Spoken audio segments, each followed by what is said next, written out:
In the grand marble halls of ancient Rome, where emperors feasted on peacock tongues and senators soaked in baths of milk and honey, a terrible secret lurked, one that history has tried, time and time again, to forget.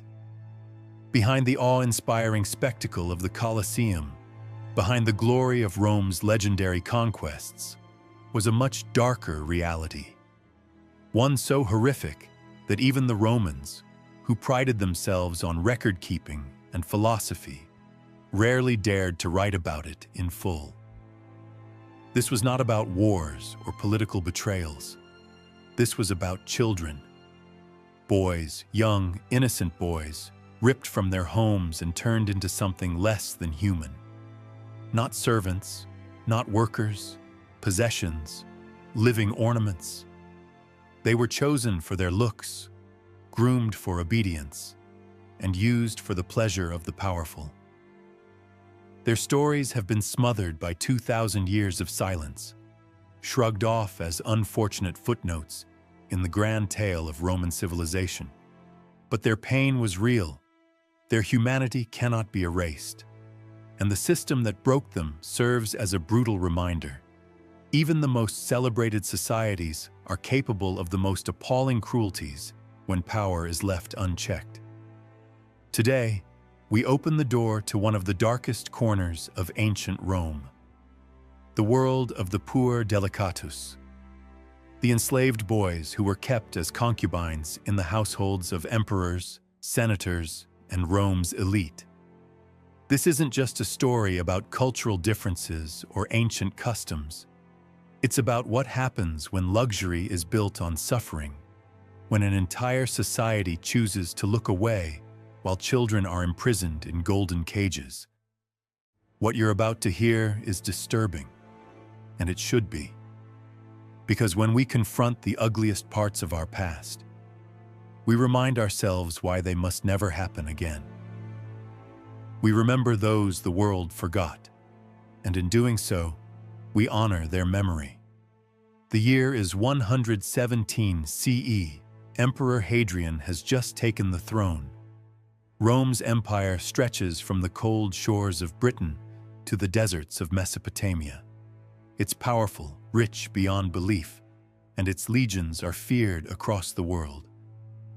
But in the shadows of its greatness, behind the grandeur of the Palatine Hill and across lavish villas in every corner of the empire, a hidden trade flourishes.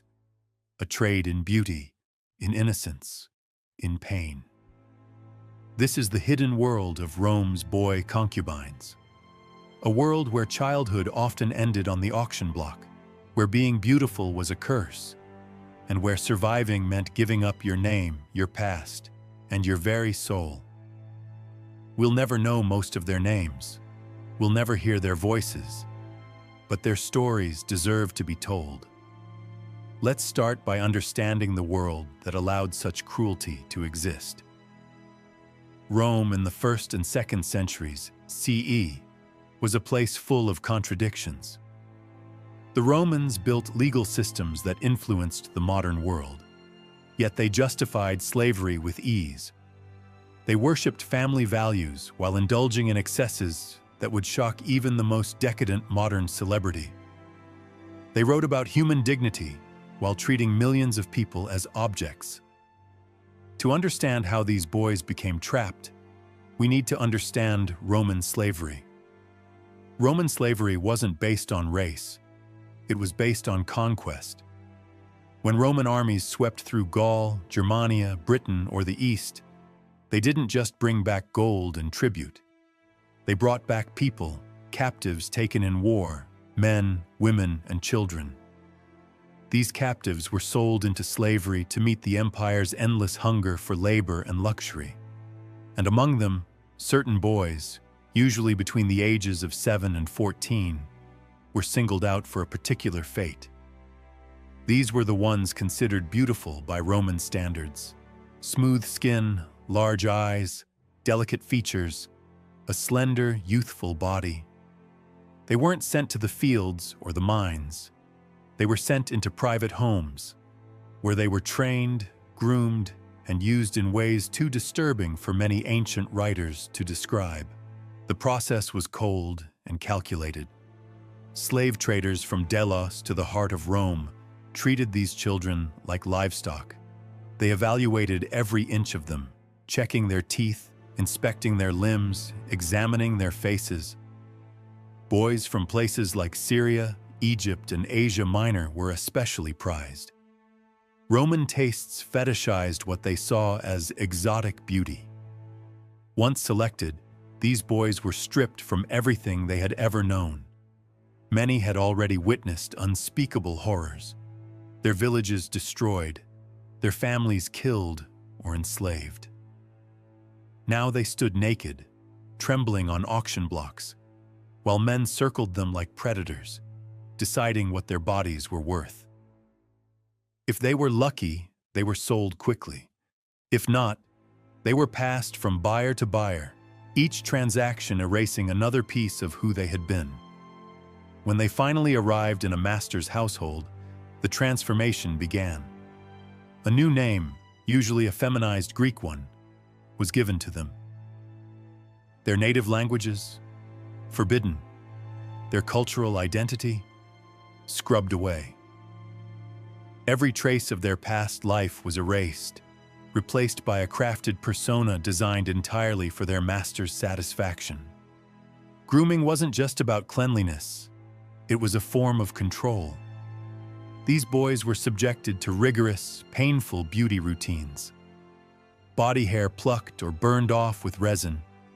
Pale skin maintained by staying indoors and applying white lead, a toxic substance that slowly poisoned many of them. Their diets were carefully monitored to preserve a slim, boyish appearance. Even as they approached adulthood, they were forced to look like children. But the physical changes went even deeper. Some boys were castrated, partially or completely. This horrific procedure was done to stop their bodies from maturing, to keep their voices high, their faces soft, their bodies childlike. Even though some emperors publicly condemned the practice, it continued in secret, carried out by surgeons whose knives stole more than just the ability to have children. They stole identities. Mentally and emotionally, these boys were shaped like performers. They were taught to sing, dance, recite poetry. Not for education or joy, but to become perfect little entertainers. They had to read their master's moods, anticipate his needs, and be ready to smile, joke, or cry on command. They weren't allowed to show real feelings. If they failed, punishment came quickly. Beatings, starvation, isolation, worse. If they succeeded, they got better food, nicer clothes, maybe even jewelry. But it was still a cage, just a golden one. Their position was strange. They were technically above laborers and field slaves. They wore silk instead of rags, ate delicacies instead of gruel. But they had no freedom, no bodily autonomy, no hope of escape. Their masters owned their very existence. Every day was a performance. They woke up before dawn to begin elaborate beauty routines. Hours were spent on hair, makeup, and clothing. Their bodies were bathed in perfumed oils. Their outfits, bright, tight tunics, were chosen to emphasize their youth and fragility. Some even wore golden collars, part jewelry, part leash. Their schedules revolved around their master's whims. When guests came, they poured wine with graceful movements. They recited verses, played the lyre, danced, laughed, always on display, always watched. They had to be clever, but not too clever, charming, but never challenging, and always, always available. And when night came, the masks came off, and the real horror began. Ancient Roman writers, confined by the moral taboos of their time, used vague phrases and euphemisms to describe what happened behind closed doors. But the evidence is there, tucked between the lines of poetry, medical texts, and the occasional candid letter. These boys, enslaved and objectified, were subjected to routine and systematic sexual abuse. In Roman law, they were property, and property doesn't get to say no. The damage inflicted on their bodies was horrific. Ancient physicians like Celsus and Galen wrote about the injuries these boys endured with chilling detachment: torn flesh, infections, scarring. They approached it as a clinical issue: how to keep a valuable investment alive and functional. But underneath the medical jargon, we can hear the real story. These were children, suffering in silence. And the people around them? They treated that suffering like a maintenance issue. One of the most famous examples of this disturbing system is the relationship between Emperor Hadrian and a boy named Antinous. If you've ever seen his statues, those impossibly serene faces, youthful and perfect, you've seen the myth. The legend tells us Antinous was a Greek boy of extraordinary beauty. He became Hadrian's constant companion, his favorite, his lover. He traveled with the emperor across the empire, shared his meals, his bed, and his inner circle. When Antinous died mysteriously in the Nile at around 19 or 20 years old, Hadrian's grief was overwhelming. He founded cities in the boy's name, commissioned countless statues, declared him a god. His mourning was a spectacle that echoed across the empire. But there's a question history often refuses to ask. Did Antinous have a choice? We don't know how old he was when Hadrian took him in, possibly as young as 13.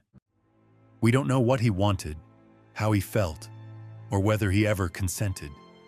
Because how could he? The power imbalance was absolute.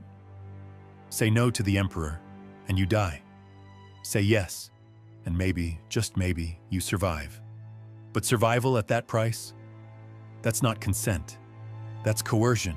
We know Hadrian loved Antinous, but we'll never know if Antinous loved Hadrian. The boy's thoughts, his feelings, his voice, they're gone.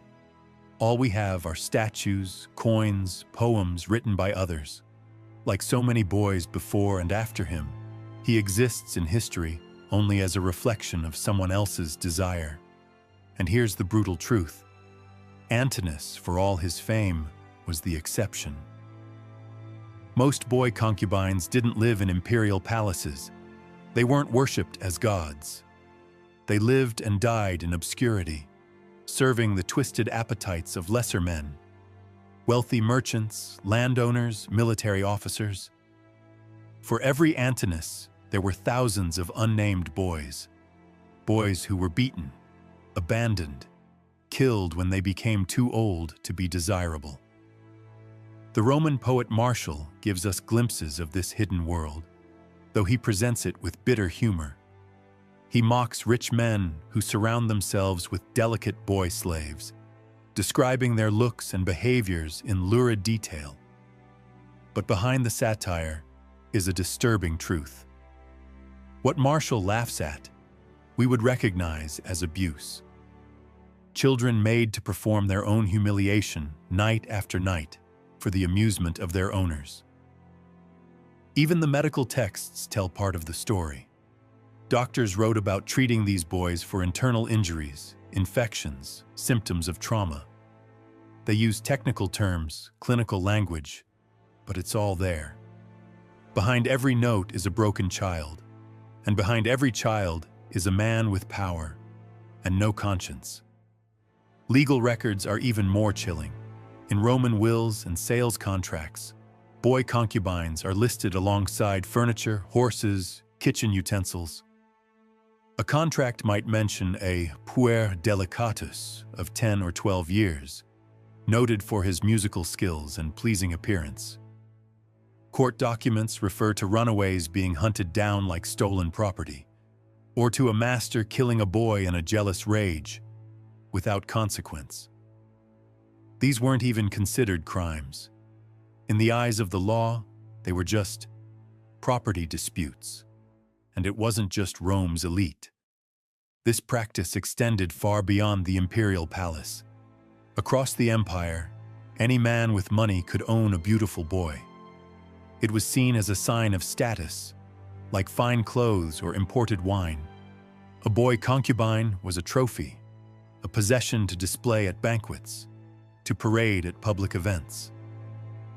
Some were even brought to the baths or the theater, dressed to attract attention, their youth flaunted like jewelry. In the eastern provinces, where Greek customs still held sway, the practice evolved, but remained just as horrific. Boys might be trained in music, philosophy, literature. They'd learn to quote Plato while pouring wine, to recite Homer while kneeling beside their master. This education didn't free them, it just made them more desirable. Transaction records from slave markets make it painfully clear. A papyrus from Roman Egypt details the sale of a 12-year-old Syrian boy, skilled in music and pleasing to look upon. The price? More than what it would cost to buy a team of field workers. Another document from Pompeii mentions a boy trained in Greek customs being purchased by a wealthy trader. These were not rescues, these were sales. And the children? Commodities. What's perhaps most disturbing is how Roman society justified and normalized this abuse. Poets wrote odes to these boys, comparing their beauty to spring blossoms or polished gemstones. Artists painted them in frescoes, always graceful, always submissive. Mosaics show them pouring wine, dancing, reclining beside their masters. In elite Roman circles, keeping a boy concubine wasn't scandalous, it was fashionable, and language played a powerful role in this normalization. The boys were rarely called children. They were deliciae, delights. Pueri, boys, yes, but in a way that emphasized their use, not their age. Their pain was hidden behind soft words. When they acted out, when they cried, ran away, tried to harm themselves, it was dismissed as weakness, not a natural response to trauma. Some Romans did object. Stoic philosophers like Seneca criticized the practice, but not for the reasons you'd hope. Their concern wasn't for the children, it was for the men. They worried that being too indulgent with slave boys made Roman men weak, softened by luxury. Other critics feared that free-born Roman youth might start mimicking the style and behavior of these concubines. Their outrage wasn't moral. It was about preserving the masculine ideals of Roman identity. The victims themselves? Forgotten, erased from the conversation. They were not seen as people in need of protection. They were seen as a threat to Roman discipline, or worse, a temptation. And as Rome continued to conquer new lands, the supply of boys grew. Children became just another form of plunder, a spoil of war. Some commanders even targeted regions known for producing beautiful captives. Invasions weren't just about land or resources. Sometimes they were about bodies. For the boys, the trauma ran deep and wide. They had already endured the horrors of war, burned villages, murdered families, forced marches. Then, they were thrown into a world where their only hope of survival was to please the very people responsible for their suffering. The emotional contortions required to exist in that reality are impossible to imagine. The scars they carried went far beyond the physical. And once they passed the point of desirability, usually by their late teens or early 20s, their fate rarely improved. A few were allowed to stay as household servants, constant reminders of the youth and beauty they had lost. Others were sold to brothels, where the abuse continued. A lucky handful were freed, but even freedom brought new challenges. Freedom, for those few boy concubines who were granted it, was often more complicated than it seemed. Roman law allowed for manumission, the act of freeing a slave, and some wealthy masters did include favored boys in their wills, granting them legal liberty as a final gesture. Maybe it was guilt. Maybe it was a warped kind of affection. But the truth is, being freed after a lifetime of exploitation didn't mean healing. It didn't even mean survival. Many of these boys, now young men, had been raised entirely within a world where their only worth was their beauty and their obedience. They had no family, no community, no trade. They were trained to please, not to live. Freedom dropped them into society with no skills other than the ones taught for another person's pleasure. And Rome was not kind to those who didn't fit cleanly into its rigid social hierarchies. Freed concubines often faced intense stigma. They were seen as used up, tainted. Other slaves resented them for having once lived in luxury. Free citizens viewed them as perversions of the social order. Without wealth, connections, or purpose, many fell into poverty or were reabsorbed into Rome's darker underworld. Brothels, underground clubs, or unofficial servitude under new masters. Their pasts, forever branded on their bodies and their reputations, followed them everywhere. And yet, some traces of their lives remain. Archaeology has uncovered rare and heartbreaking evidence. In certain Roman cemeteries, grave markers describe young male slaves in curious terms, emphasizing their beauty, their musical talents, or the affection of their former owners. These weren't typical eulogies. They were coded references to the boy's role. Some of the tombs even included delicate grave goods, hand mirrors, perfume bottles, fine jewelry. These weren't the belongings of ordinary male slaves. They were signs of a life built around presentation and performance.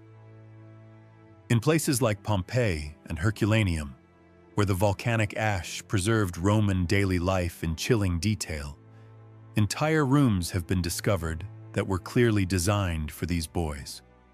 Small chambers near the master's bedroom, erotic frescoes on the walls, furniture arranged not for comfort, but for display. There's no need to guess what took place there. The artwork spells it out. Some of the most telling images come not from real life, but from mythology, used as thinly veiled justifications for abuse. Frescoes depicting Zeus abducting the boy Ganymede, Apollo caressing the youth Hyacinthus. These weren't just stories, they were propaganda. By comparing themselves to gods, Roman men reframed their abuse as divine favor, as something noble and poetic. Some even gave their boy slaves the names of these mythological figures, blurring the line between myth and reality, between a bedtime tale and a daily nightmare. Medicine in the Roman Empire wasn't advanced by modern standards, but doctors still recorded the after-effects of this system. They wrote about anal injuries, urinary infections, and internal damage, caused not by accident, but by repeated sexual assault. Some even noted the higher rates of suicide among young male slaves, especially those in wealthy urban households. These weren't just health concerns. These were cries for help, dismissed, pathologized, or simply ignored. And still, Rome pressed on. The empire's appetite for conquest and luxury only grew, and with every new victory, more children were added to the supply chain. The economy of Rome benefited from every sale, every trade, every transaction that turned a child into a commodity. Some owners even took out insurance on their boy concubines, protecting their investments in case of illness or injury. It was all part of the machinery, one that turned suffering into status and pain into profit. So what can we take from this today? It's tempting to see ancient Rome as a world completely unlike our own. to believe that such cruelty belongs to a distant past. But the structures that allowed this to happen, the dehumanization of others, the normalization of exploitation, the silence of those in power, those structures still exist, and they still do damage. Rome was not evil because it was ancient. It was evil because it let power go unchecked, because it chose spectacle over empathy, because it raised monuments to its greatness while burying its victims in unmarked graves.